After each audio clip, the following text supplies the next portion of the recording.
Ako si Ganasi Almada, 60 years old, IP. Ako ang timuay din sa Barangay Santa Clara. Acquire ko sa programa sa gobyerno, kanang swine dispersal, atong tuig 2008. So sugod ato, murag successful ang ako ang piggery project. Tod nga nakapumaligya ako sa mga baktin, gani dili ko maka fattening kay tungod kulang ra ang supply sa baktin. So dagang kay namalit plus mahinungdan nga kulang ra gyud og supply sa ko ang baktin. At present naan ako 25 ka sow level, gani naghimo ko og kining piggery house para sa ko ang fattening. Hey, good morning! So, ito na yung expansion ng kanyang fattening pen. So, inspired sa babuyang walang amoy. So, progressive ang pagbababuyan ni Sir Ganasi. Okay. Ito yung built-in feeder. Ito yung bed. Sawdust ang bed.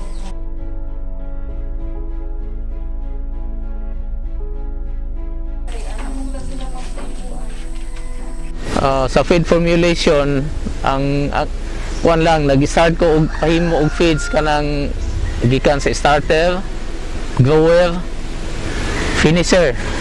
So mo lang na akong gipakaon sa ko ang alagang baboy.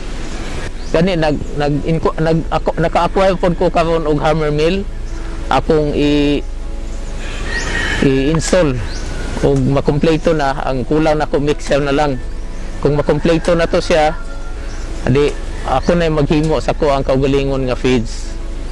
So dako kay katabang ang piggery sa kuha kay naka pa-eskwela ko sa ko ang mga bata pod.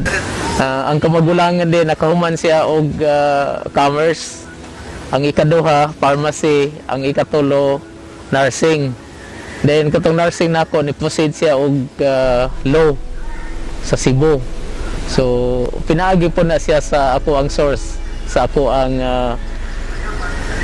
piggery project, no? Kay sumala gud sa akong giingon ganiha nga ang bakti nako kulang ra gyud, no? Daghang kayong mamalit. So atong 2010 nakakuha ko og poultry dispersal, pulo ka dumalaga nga manok, isa ka rooster, no?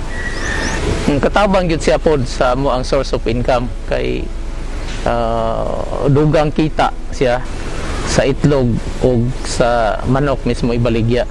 Sa ingon niya nga project, no?